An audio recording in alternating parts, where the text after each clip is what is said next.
I've been waiting a long time for this moment. Soon Donkey Kong and his pretty little island will be no more.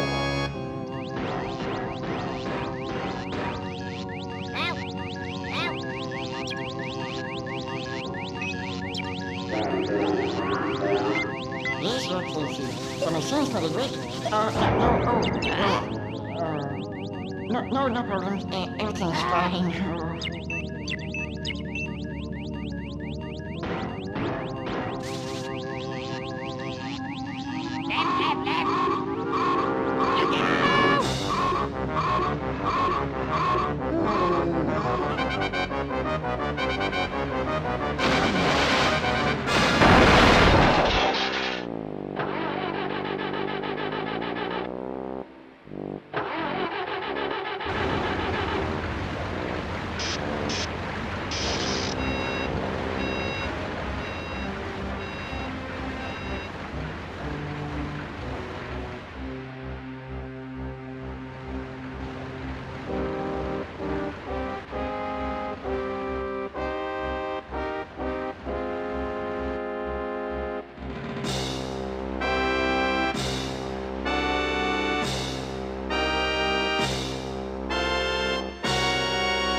Gods!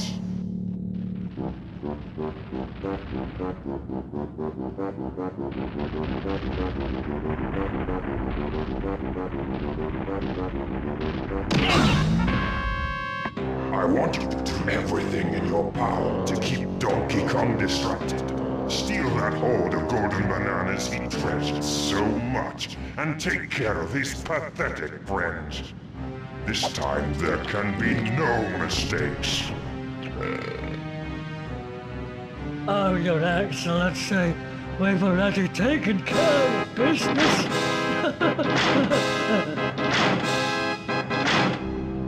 I hope for your sake you're right this time. No. While you'll be busy looking for your precious golden bananas, flea-bitten friends, I'll be preparing my lizard-flavored surprise.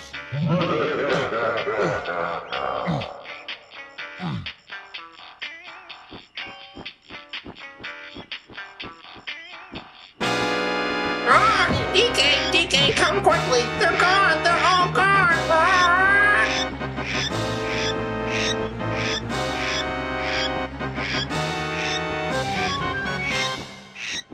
Hello everybody, welcome to my new Let's Play Donkey Kong 64, and you may notice that I didn't speak at all during that intro. That's because I have way too much respect for this game to talk over the cutscenes. At least the cutscenes that are voiced. In the meantime, let's get introduced to DK and his treehouse here. Very lovely little living area, I suppose you might say. And this is Squawks the Parrot. Your precious banana horde and all the other Kongs have vanished. I can't find them anywhere, DK. You better go and tell Cranky the bad news. Yes, I will be voicing all of the dialogue in this game because aside from the opening cutscene, it's all everybody's mute and just speaks in those text bubbles like Squawks did there. I don't know if that's going to improve the game or make it worse. It's going to be up to you guys. Anyway, I bet none of you guys saw this game coming in my Let's Plays. I know I said it was going to be an N64 game, but aside from that, you know, I haven't really given any clues, but I have made no secret of my love for Rare's library, and this is no exception. So here we've got a signpost that points us to Banana Horde and Cranky's lab. Let's go check where the Banana Horde is supposed to be.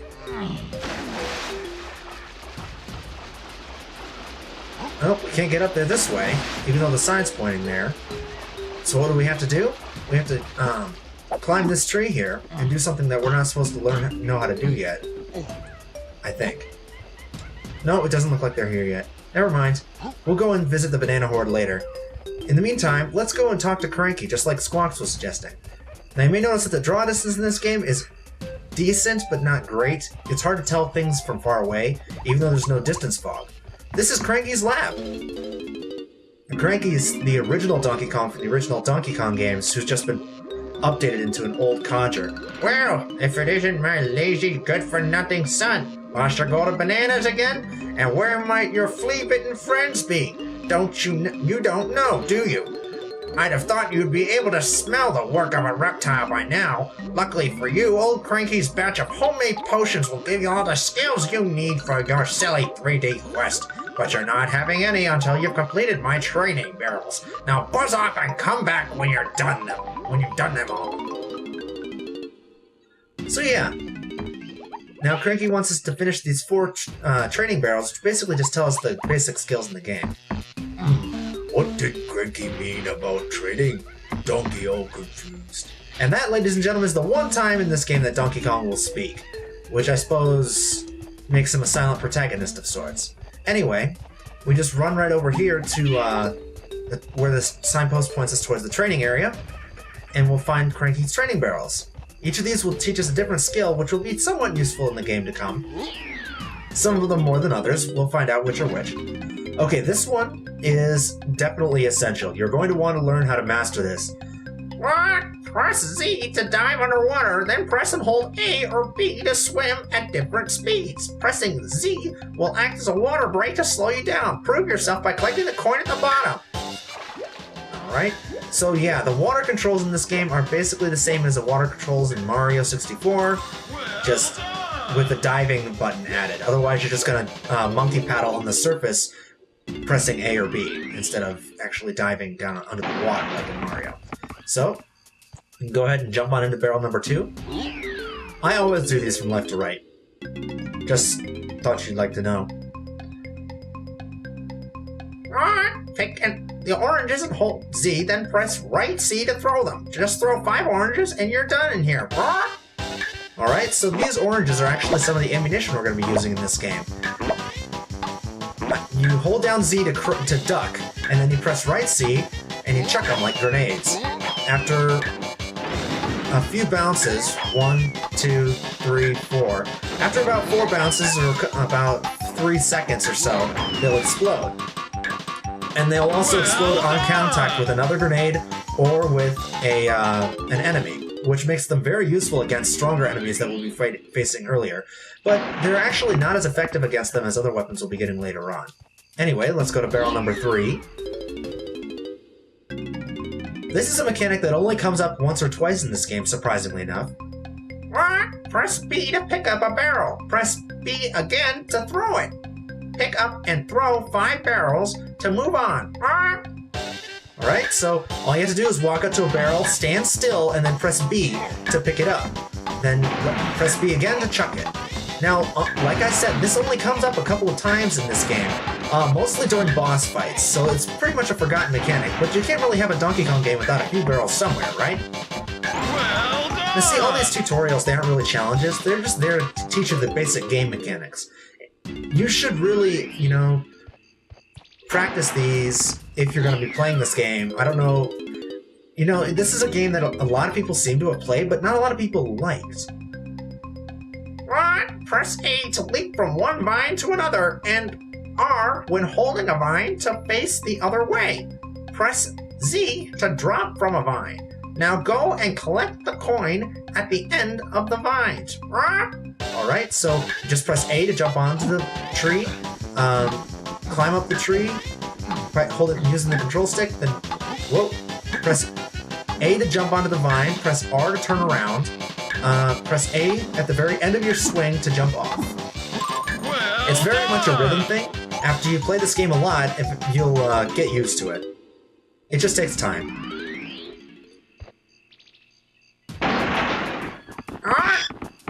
Hurry, DK! Go and get that potion from Cranky, and let's get going!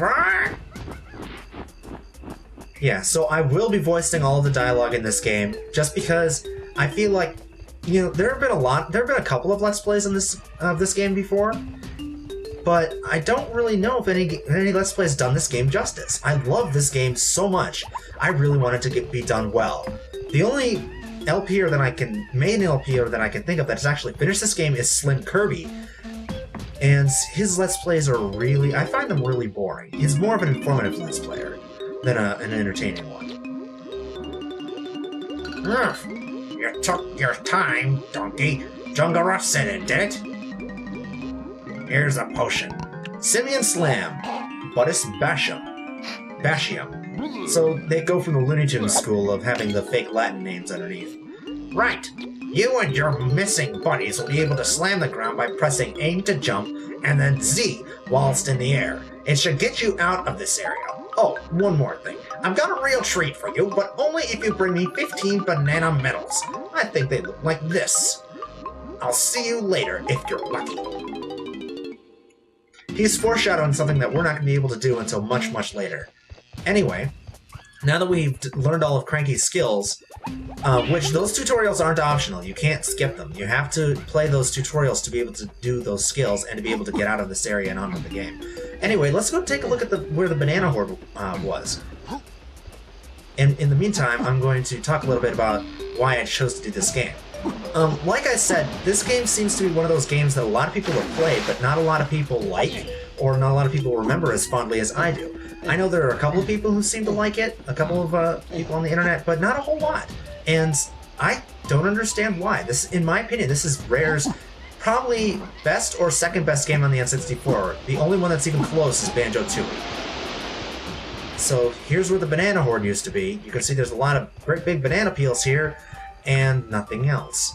Now, this mound of dirt here on the floor, this is going to be semi-important later. It's useful for a mechanic that'll allow us to bypass one of the more annoying parts of this game.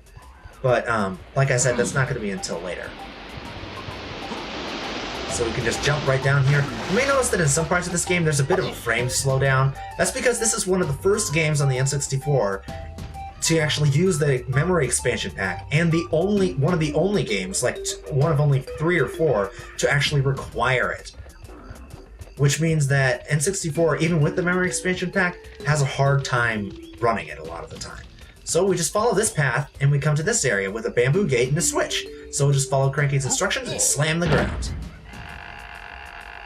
That lowers the gate and will allow us to leave Donkey's treehouse area and out into the main part of the game. Ah! He's back, DK! King K.Rool's island is just over there!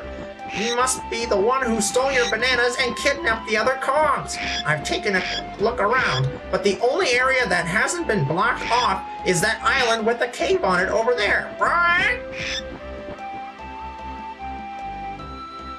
So k.rool's actually gotten pretty smart. He's kidnapped all of our friends, and he's blocked off almost the entire island to us. We can't get in any of the levels yet. Okay, this is a mechanic I'm gonna need Squawks to explain. Find a similar number pad in the same area and press Z to banana port between the two. So these are extremely useful for getting around the main hub areas as well as the level itself. Each of these paths go to a different location, and by standing on them and pressing Z, we'll be able to teleport or banana port to that location. Anyway, obviously we can't do much, but right now, except for go over to that island. But I just wanted to take a look around this area. This is k.rool's ship. You saw that in the intro. That over there is Banana Ferry Island. That's going to be important later. This is DK Island. Obviously, you can tell it's shaped like DK's head. You know, there's rocks and stuff littered around the area that might seem like great decorations and everything, but they will all be semi-important later for some of the collectibles that we're going to have to get, which is one of the common criticisms. So I'm going to head over to this floating island. One of the common criticisms of this game is that it's a collectathon, which I really don't see the problem with. I personally really enjoy collectathon games. I mean, sure, the collectathon in this game can get a bit much. We have the second Banana Port 1 pad now that we'd be able to Banana Port from over there to over here, which I don't know why. It's just a quick swim. It doesn't matter. Anyway, let's go in here.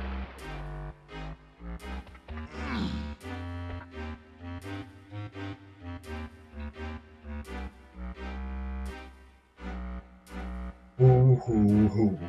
Oh hi, my name's Klumsy, and I've been locked in here because I wouldn't smash up some little island. But how could I? Such a lovely little island full of cute monkeys. So I said no. k.rool says I'm too soft to be a crumling, and I'm to stay in here until I'm toughened up. I'll do anything to be free again.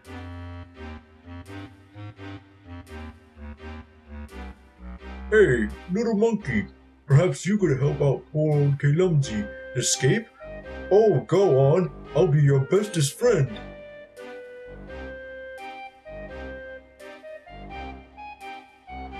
Yes, Donkey will help Klumsy.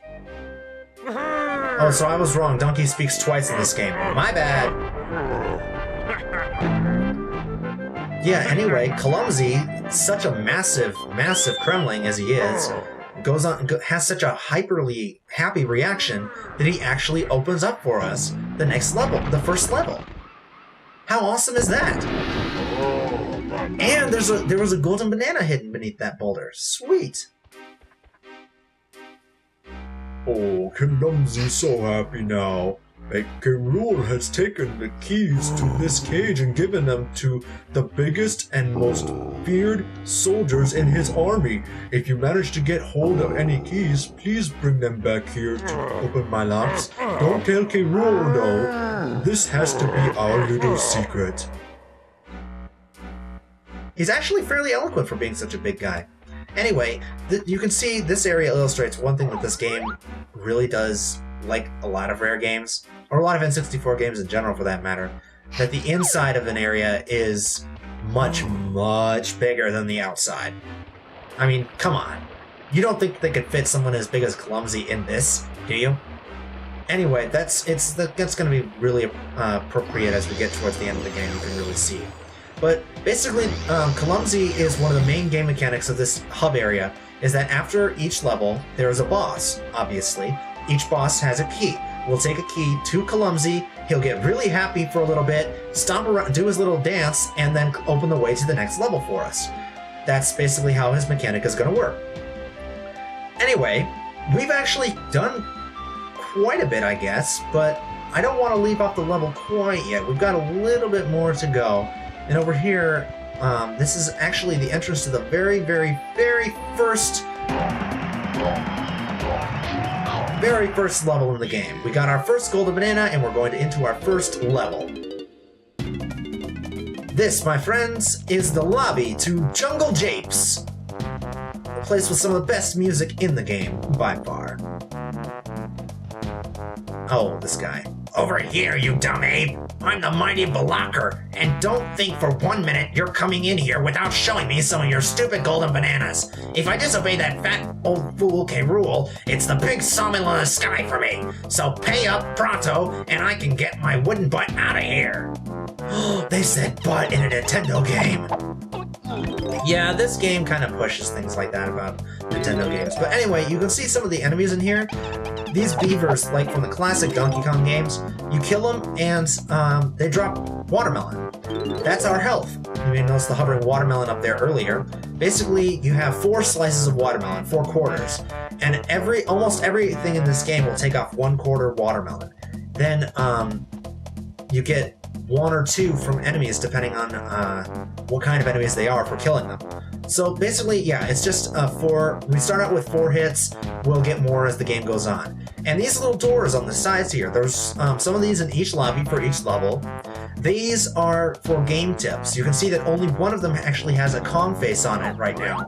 That's the yellow one right there. That's Donkey's door. As we find more of Donkey Kong's friends and unlock, more of these doors will be unlocked and they'll have more tips for different Kongs. But I'm not going to need to use those because I've played through this game so many times that I know where all of the golden bananas are and almost all of the regular bananas and everything else like that as well. I might get lost every once in a while in some of the later levels because I haven't played those as much, but for the most part, you know, I'm going to be doing this completely by memory. Anyway, let's talk to Blocker. Come on, I haven't got all day. Show me the bananas and I'm out of here. I'm out of this dump. Yeah, go ahead. Get out of here with your bad self. Anyway, Blocker is a mechanic that'll be in every level lobby. You have to have a certain number of bananas to advance to each level, even if you have beaten the boss. And with that, I think we're going to end off this episode right here, because honestly, we've done everything that I was hoping to do. We introduced ourselves to this game. We got our first golden banana, and we're going to be entering the first level, Jungle Japes, in the very next episode of Let's Play Donkey Kong 64. See you all next time, folks. Good night.